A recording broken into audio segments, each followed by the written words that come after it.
또 한 달여 이상 한국을 여행하신 손숙자 집사님 건강하게 무사하게 잘 다녀오셔서 감사합니다. 이번에 또 사위 되시는 김상래 총장님 또 열심히 또 일하시는 모습, 학교를 발전시키는 모습을 보시고 돌아오셨네요. 그리고 줄리, 우리 김문화 선생님, welcome back home. 지난주 중에 오셨나 봅니다. 환영합니다. 어제, 그제 무슨 날이었죠? 추수감사절이었죠?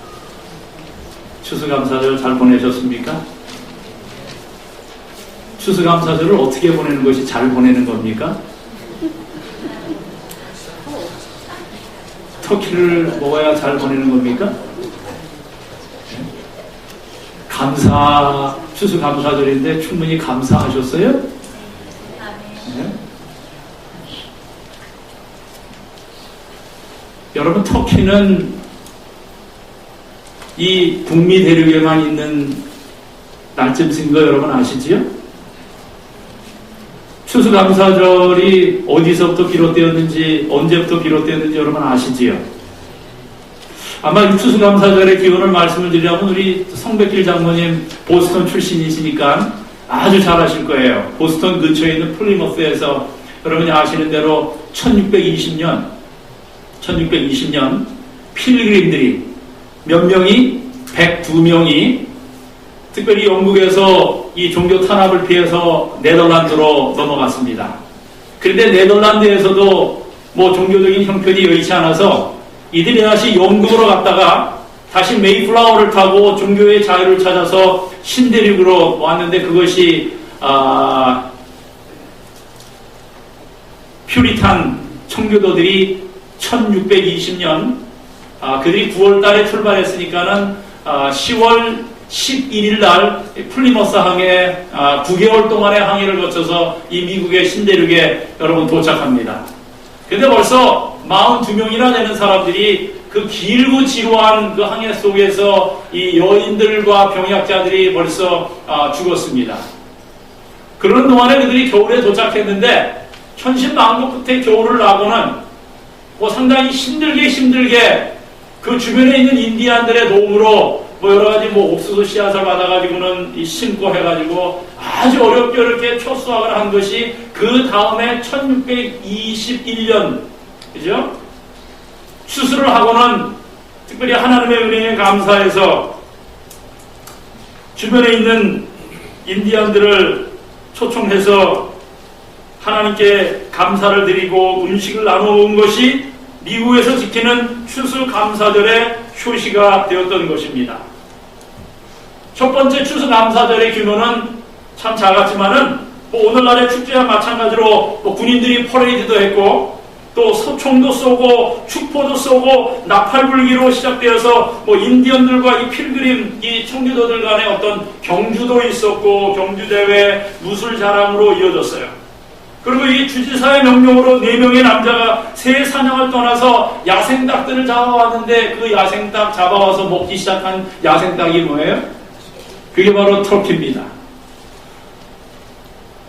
그래서 처음으로 이들이 추수감사절을 이제 보내게 되는데 근데 그 이듬해에는 추수가 시원치 않았고 이어 새 이민자들이 대거 유입됨에 따라서 첫 해와 같은 추수감사절 축제가 더 이상 지속될 수가 없었습니다. 그런데 그 후에 영국과의 독립전쟁이 발발한 이래 1777년 10월 동부 13개 주가 영국에 대한 승전을 축하하는 추수감사 축제를 개최했고 초대 대통령 워싱턴은 1789년 헌법 제정을 축하하면서 그의 11월 26일 목요일을 추수감사절로 선포합니다. 그런데 3대 대통령인 이 토마스 제퍼슨은 추수감사절이 영국의 풍습을 닮았다라고 하는 이유 때문에 폐지했다가 추수감사절이 다시 지켜지게 된 것은 링컨 대통령에 의해서였던 것입니다.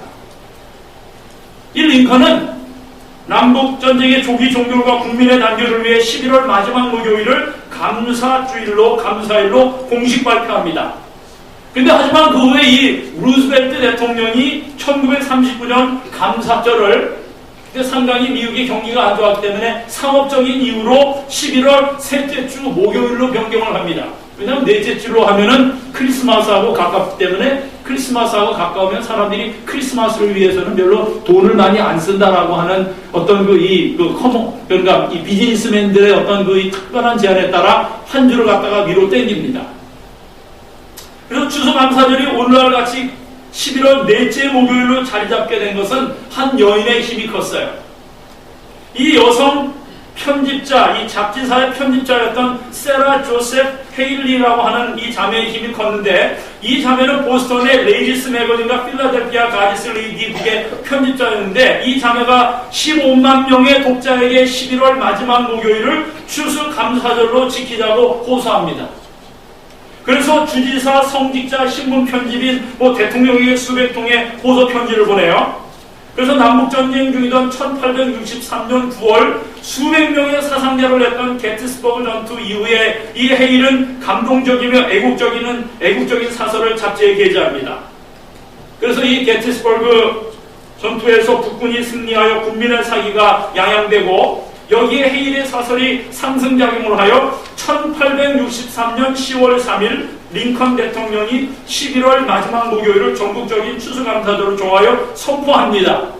근데 제가 조금 전에 말씀드렸던 것처럼 1939년 루즈벨트 대통령이 크리스마스 쇼핑 일수를 증가시켜야 한다는 상인들의 요청을 받아들여 추수감사절을 11월 셋째 목요일로 한 주일 앞당겼지만은 국민들은 종전대로 마지막 목요일에 축제를 지냅니다. 루즈벨트 대통령이 1941년 2년이 지난 다음에 마침내 자신의 실수를 인정하고 추수감사절을 11월 넷째 목요일로 환원시킨 것이 이제 오늘날까지 추수감사절이 지켜오고 있는 것입니다. 그러면 영국에는 추수감사절이 있어요? 영국에도 추수감사절이 있습니다.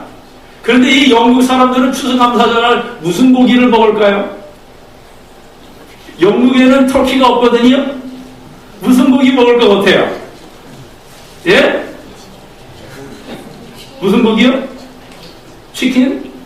아니, 조금 더 쓰시죠. 무슨 고기요? 햄은 아니고요. 이 영국 사람들은 추수감사절이 되면 거위를 잡는답니다. 거위. 네, 거위. 그때 캐나다도 추수감사절이 있는데, 캐나다는 미국보다 한 달이 빨라요. 겨울이 빠르기 때문에 캐나다도 터키를 먹습니다. 근데 이 터키는 북미 이 지역만 있는, 북미 대륙에만 있는 이 낮은 층이래요.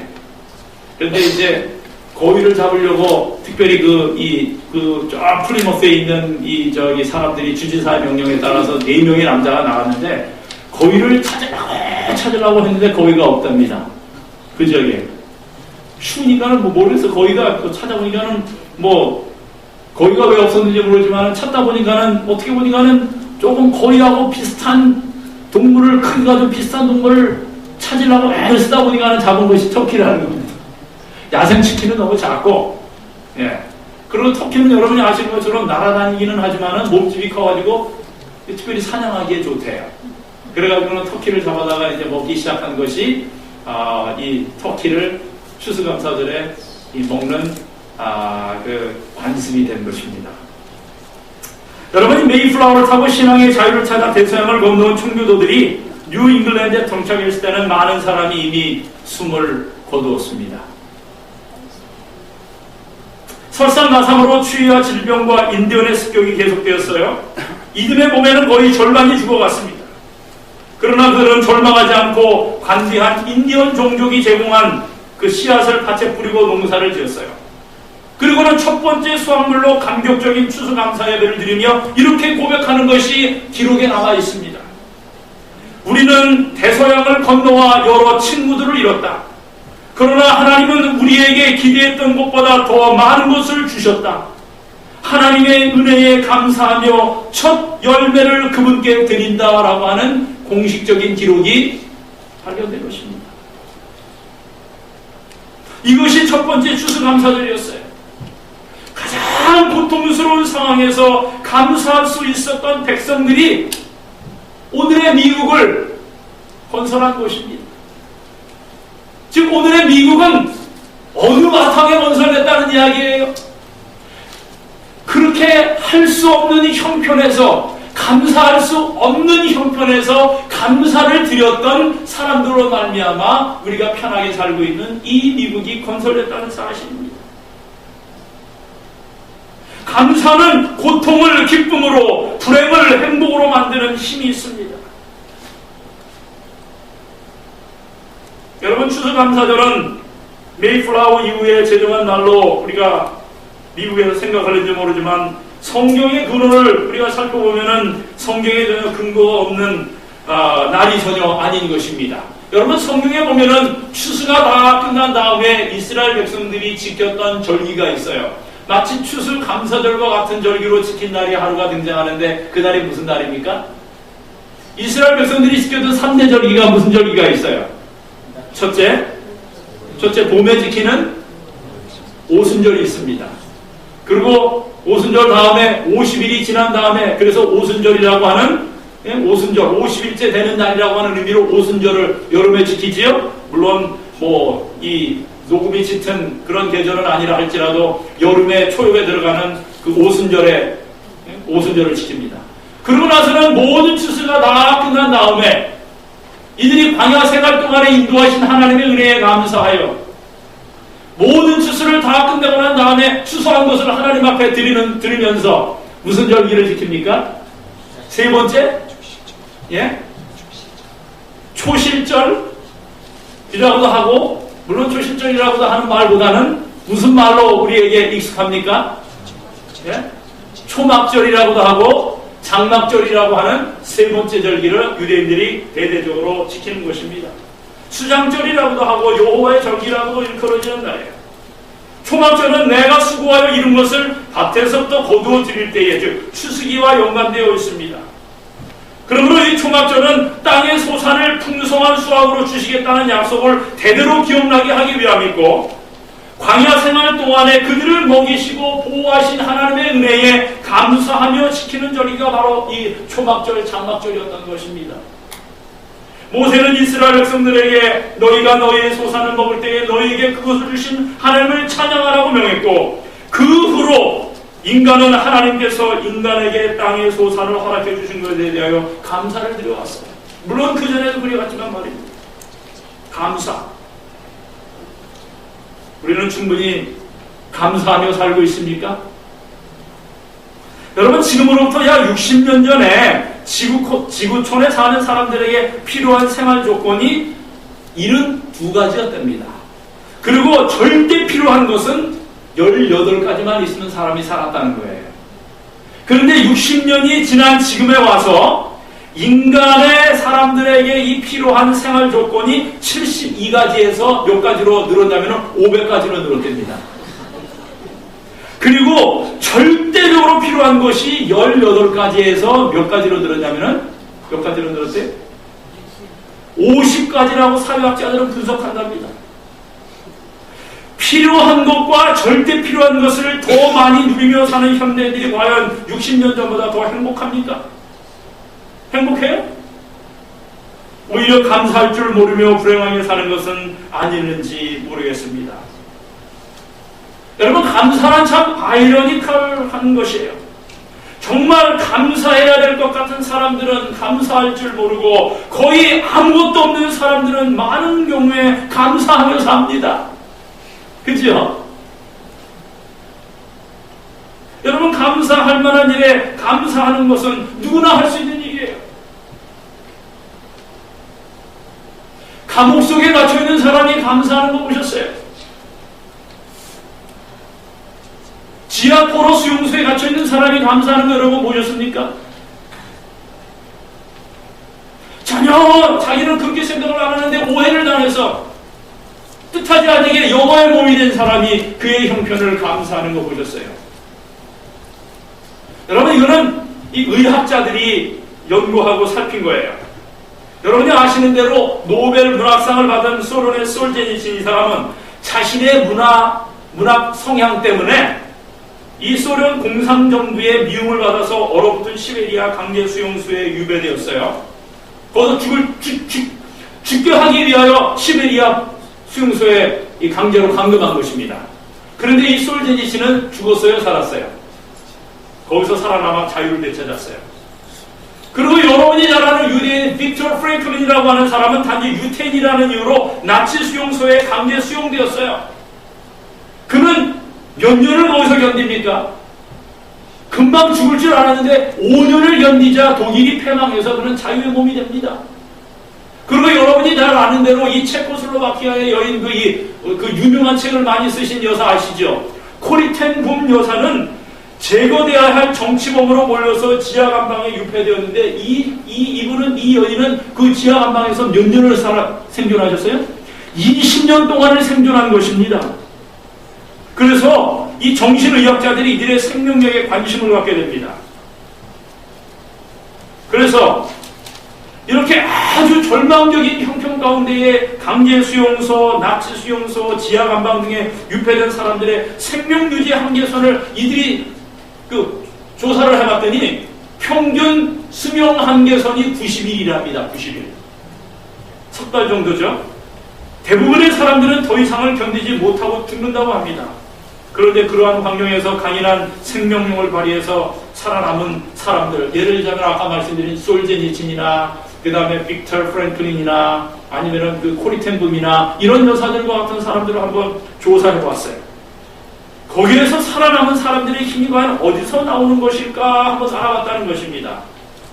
그래서 이 정신의학자들이 이들을 많이 인터뷰하고 또 수차례에 걸쳐서 조사한 그 바이오에 하면 뭐였다는 거예요? 그들이 살아남게 된 이유가 뭐 때문이었다는 거예요? 감사하는 마음 때문이었다는 겁니다. 감사하는 마음 때문에. 감사하는 능력입니까? 감사하는 능력입니다. 그 살아남은 사람들은 공통적으로 절망적인 환경에서도 주변의 사소한 것에서 고마운 요소를 찾아내고 절절하고 따뜻한 감사의 마음을 지니는 것으로 그 열악하고 고통스러운 환경을 견뎌내었다고 하는 것입니다. 여기서 우리가 주목할 만한 것은 이들의 감사는 저절로 나온 감사가 아니라 그들의 절망적인 환경에서 살아남기 위하여 필사적으로 마음속에서 개발해낸 감사였다는 것입니다. 그러한 감사는 그 고통, 그 추위, 그 혹독한 노동, 그 절망 가운데서도 그들을 들어올렸어요. 무섭고 힘들고 고통스러운 환경에서도 감사하는 마음은 그들의 소진되려는 생명을 따뜻하게 지켜줬던 것입니다. 여러분, 우리가 구약 성경을 보면 하박국 선지서가 나오죠? 여러분, 하박국 선지자가 위대한, 그의 신앙이 위대한 이유가 어디에 있어요? 하박국 선지자의 위대한 신앙은 딱 두 조를 성경을 찾아보면은 그의 신앙이 위대한 것을 거기서 보게 됩니다.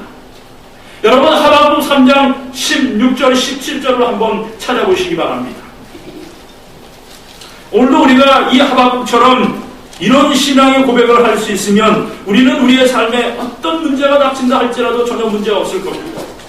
여러분, 하박국 3장 16절, 17절에 있는 말씀을 한번 우리 교회 성우께서 한번 읽어주시기 바랍니다. 내가 들었으므로 내 창자가 흔들렸고 그 목소리로 인하여 내 입술이 떨렸도다. 무리가 우리를 치러 올라오는 찬난 날을 내가 기다리고 내 뼈에 썩이는 것이 들어왔으며 내 몸은 내 하박국 3장 16절 17절이요. 예. 내 처소에서 떨립니다. 비록 무화과 나무가 성치 못하며 포도나무가 나무에 열매가 없으며 감람나무에 수질이 없으며 밭에 식물이 없으며 우리의 양이 없으며 외양간에 소가 없을지라도 나는 여호와를 인하여 즐거하며 나의 본의 하나님을 인하여 기뻐하리라. 예, 이 신앙 때문에 하박국이 위대한 신앙인인 것입니다. 그의 삶의 환난 중에 하나님 앞에 감사와 찬송을 올렸어요. 그리고 없는 중에 하나님께 감사와 찬송을 올린 것입니다. 그런데 신약 성경에도 보면요, 사도행전 16장에 보면 누구의 이야기가 나와요? 사도행전 16장에 보면 바울과 신라의 이야기가 나오죠. 성령께서 아시아에서 선교하고 있던 바울을 인도하셔서 유럽으로 인도하여 들이십니다. 여러 번 아시아에 머물기를 원하였던 이 바울의 꿈속에까지 나타나셔서 유럽으로 그의 발걸음을 인도하십니다. 그래서 유럽에 가서 처음으로 선교가 시작된 곳이 어디지요? 처음으로 선교가 시작된 곳이 어디지요? 예? 어디예요? 유럽에서 처음 선교가 시작된 곳이 스페인이요? 예, 어디예요? 성지순례 다녀오셨던 분들 이야기하시기 바랍니다. 유럽에 처음에 사도 바울이 하나님께서 마게도니아의 부르심을 통해 가지고는 드로아에서 배를 타고 들어간 곳이 어디예요? 예? 어디입니까? 네아폴리로 들어가는 네아폴리가. 아, 사도 바울이 참 얻어맞은 데가 어디예요? 예? 데살로니가예요? 조금 데살로니가보다 조금 일찍 간 곳이 어디입니까? 아니, 기도할 곳을 찾기 위해서 기도초가 있는가 해서 강가에 나갔더니 거기 여인들을 만나기 시작해서 복음을 전한 곳이 어디입니까? 빌립보입니다. 빌립보가 사도 바울의 첫 선교지였어요. 유럽에서 시작하는 첫 선교지. 그런데 여기서 바울과 신라가 당하는 어려운 시련을 보면 기가 막힌다는 생각이 듭니다. 여러분, 바울 사도를 누가 인도했어요? 바울과 신라를 누가 인도했습니까? 성령께서 인도하셨잖아요. 그죠? 아시아에서 계속 복음을 전하기를 원했던 사도 바울의 꿈속에까지 나타나가지고 마게도니아의 부르심을 통해서 이 사도 바울을 특별히 구라파로 유럽으로 인도하여 들이셨잖아요. 그런데 유럽에 들어가서 복음을 딱 전하기자마자 이 사도 바울과 신라가 경험한 경험은 무슨 경험이에요? 예? 복음을 전하는 것 때문에 결국 붙잡혀가지고는 어디로 들어갑니까? 지하 토굴 속에 들어가는 것입니다. 뭐 그냥 토굴 속에 들어가는 것이 아니라 엄청나게 얻어맞는 것입니다. 여러분, 여기 보면은 성령께서 여기까지 이끌어 놓으셨으면 이렇게 감당하기 어려운 핍박과 시련을 당하게 하시는가에 대한 의문이 우리에게 생겨요. 얼마든지 성령께서 이런 핍박은 막아주실 수도 있고 피하게 해주실 수도 있으실 텐데 왜 하나님의 나라를 위하여 이토록 몸을 바쳐 충성하는 사람에게 이런 어려운 일들을 당하게 하실까 하고 생각해 볼 때에 그들이야말로 하나님을 원망하기 좋은 상황에 놓여 있었다고 말할 수 있습니다. 그런데 바울과 신라의 입에서 원망과 탄식 대신에 감사의 찬송과 기도가 흘러나오는 모습을 보게 됩니다. 여러분, 바울은 빌립보에서 매를 맞았어요. 고린도후서에 그가 퇴장으로 몇 번 맞았다고 나옵니까? 여러분, 사도 바울은 퇴장으로 몇 번 맞았어요? 바울이 퇴장으로 3번 맞았습니다. 퇴장으로 3번 맞았다고 했는데 이 본문에 나오는 것이 그 3번째 퇴장으로 맞은 장면이에요. 빌립보에서 특별히 얻어맞는 이 매가.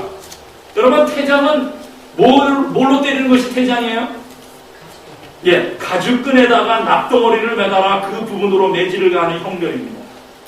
로마인들이 노예나 이민족들을 통치하기 위해서 고안해낸 것입니다.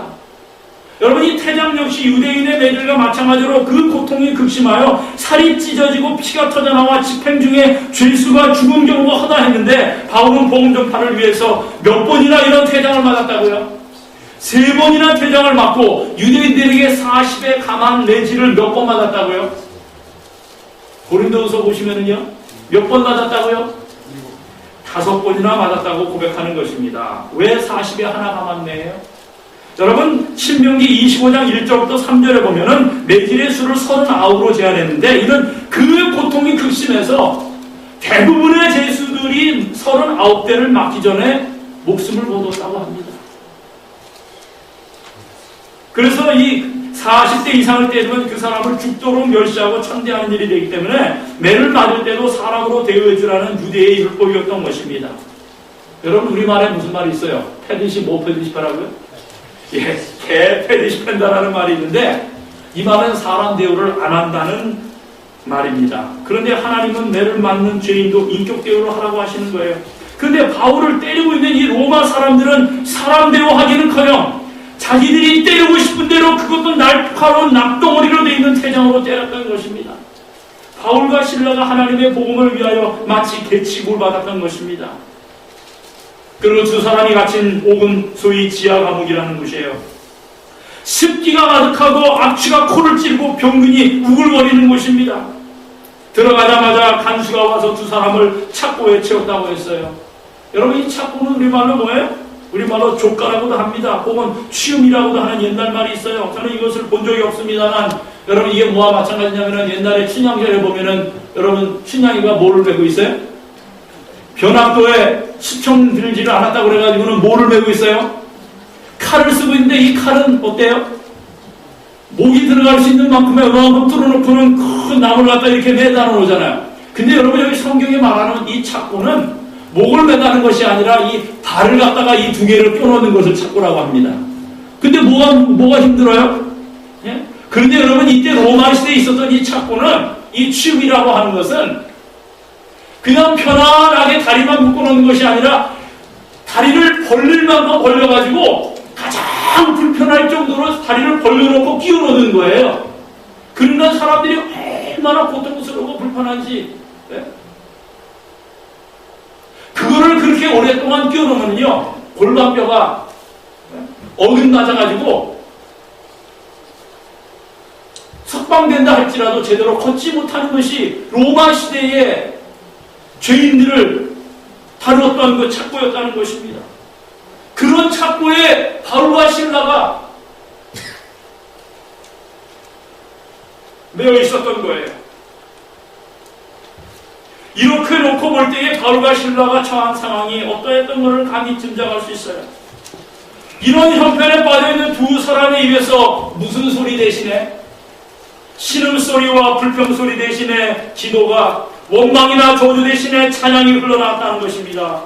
여러분, 같은 감옥에 있는 모든 예수들이 다 들을 수 있을 만큼 그들은 당당하게 기도하고 당당하게 찬송하고 당당하게 찬송했어요.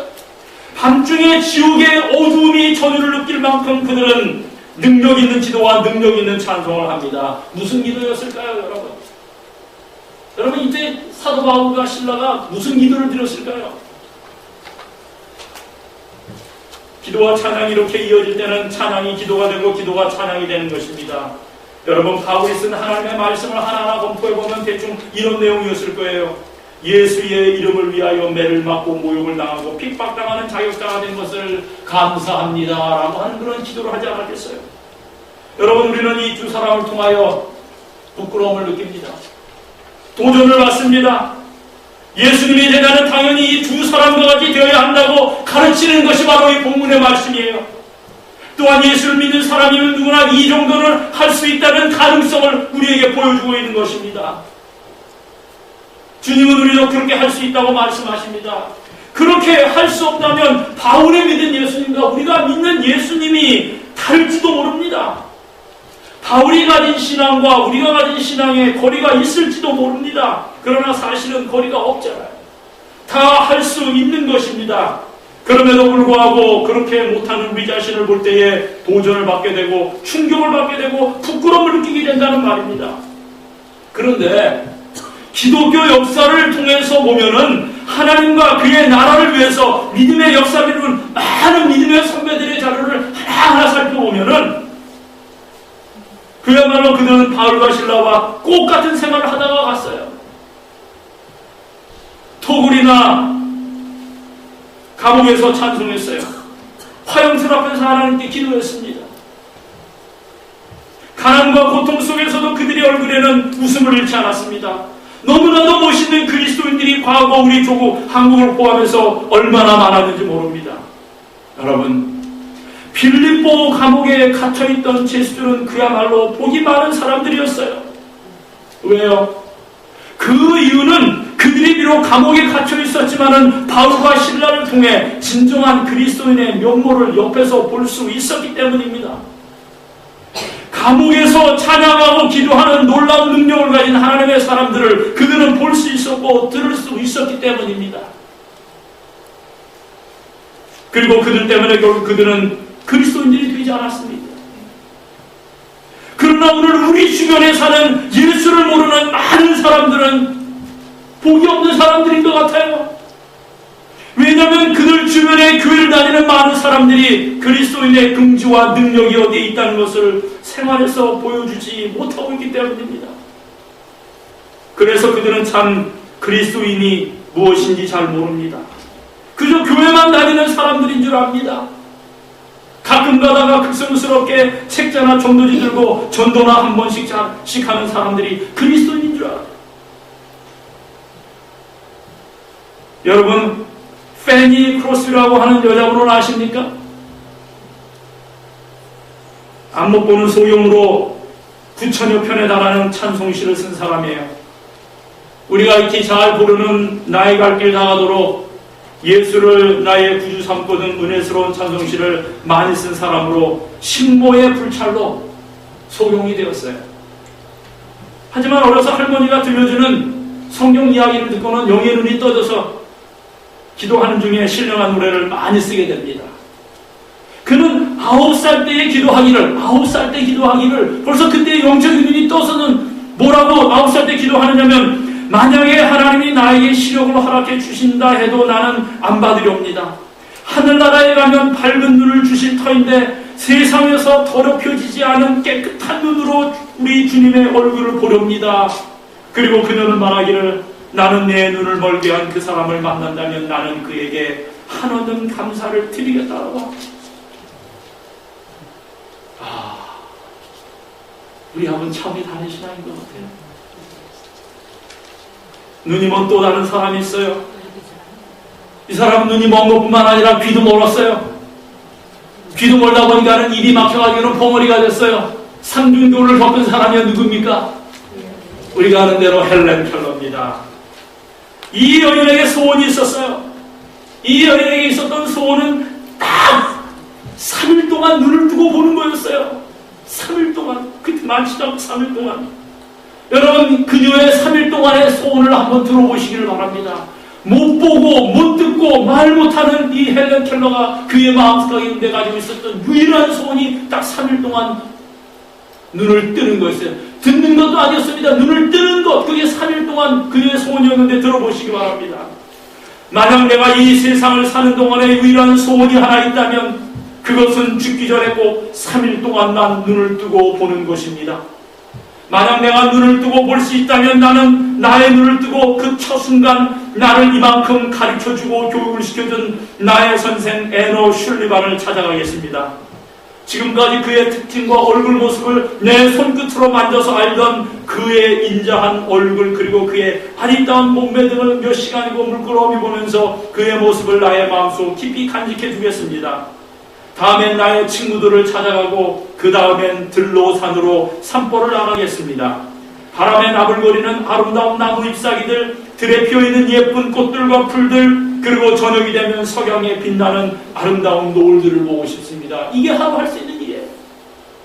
늘 우리가 하고 있는 일입니다. 두 번째, 다음날 이른 새벽에는 먼동이 트는 웅장한 장면, 아침에는 메트로폴리탄에 있는 박물관, 오후에는 미술관, 그리고 저녁에는 보석 같은 밤하늘의 별들을 보면서 또 하루를 지냅니다. 두 번째 일입니다. 별거 아니에요. 세 번째, 마지막 날에는 일찍 큰 길가에 나가 출근하는 사람들의 얼굴 표정들, 아침에는 오페라 하우스, 오후에는 영화관에 가서 영화를 감상하고 싶습니다. 들리지도 않는데 그냥 영화만 감상하겠다는 거예요.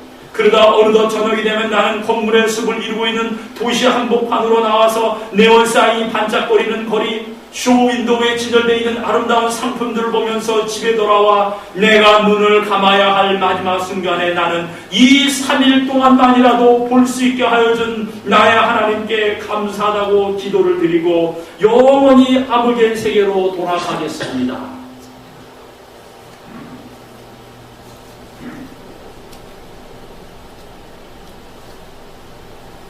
우리가 매일 하고 있는 거 아닙니까? 그래서 저는 이 헬렌 켈러의 3일의 소원을 설교 준비하면서 이렇게 보면서요, 요대로 내가 한번 해봐야 되겠다. 3일 동안. 그리고 정말 나의 마음속에 감사가 흘러넘치는지 한번 해봐야 되겠다는 생각을 했어요.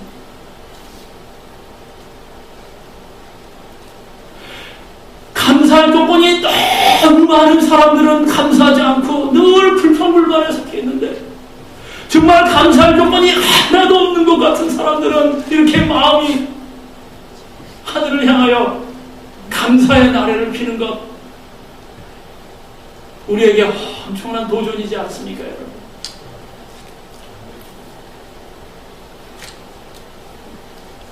영국의 유명한 설교자 스펄전이 한 번은 지방을 여행하게 되어서 예배 시간이 되어서 작은 교회를 찾아가서 예배를 드리게 되었습니다. 그런데 그날 목사님의 설교가 얼마나 은혜가 넘치는데 스펄전이 그 설교를 들으면서 눈물을 흘렸어요. 그래서 예배가 끝난 후에 그 목사님을 찾아가서 설교의 은혜를 많이 받았다고 감사를 표했어요. 그런데 그 목사님이 누구냐고 묻길래 스펄전은 자기가 영국 뉴파크 교회의 담임 목사인 스펄전이라고 대답합니다. 그런데 이 목사님은 그가 스펄전이라는 말을 듣고는 깜짝 놀라면서 용서를 구하는 거예요. 왜냐하면 그날 설교는 스펄전 목사님의 설교집을 보고서 그대로 한 것이라는 것이었어요. 이 말 들은 스펄전은 동눈물을 흘리면서 그 목사님의 손을 붙잡고 말하기를, 하나님 감사합니다. 제가 만든 빵을 오늘 다른 사람을 통해서 내게 다시 먹여주시니 더욱 감사합니다라고 감사의 기도를 드렸다는 거예요. 하나님의 은혜는 겸손하고 감사를 하는 사람에게 임하는 것입니다. 여러분에게 핫함을 주는 환경, 여러분에게 핫함을 주는 사람을 위하여 여러분 하나님께 감사하시기를 바랍니다. 그런 환경이 아니었으면 나의 품성이 적나라하게 드러날 수 있었겠어요? 그 사람이 아니면 나의 품성이 적나라하게 드러날 수가 있었겠습니까? 그리고 하나님께 매달려 기도하고자 갈망하는 마음이 들었겠느냐 이겁니다. 감사는, 축복은 감사를 하는 사람에게 먹는 거예요. 여러분, 오늘 우리는 감사 주간을 보내고 있어요. 이 감사 주간을 보내는 동안에 우리가 감사할 수 있는 사람한테만 감사하면 모든 사람들도 다 할 수 있는 감사잖아요. 한번 감사할 수 없다고 생각하는 조건을 한번 찾아서 우리 한번 감사하기, 그렇게 한번 해보는 게 어떻겠어요? 주말이 다 지나가기 전에 그렇게 한번 해보도록 하십시다.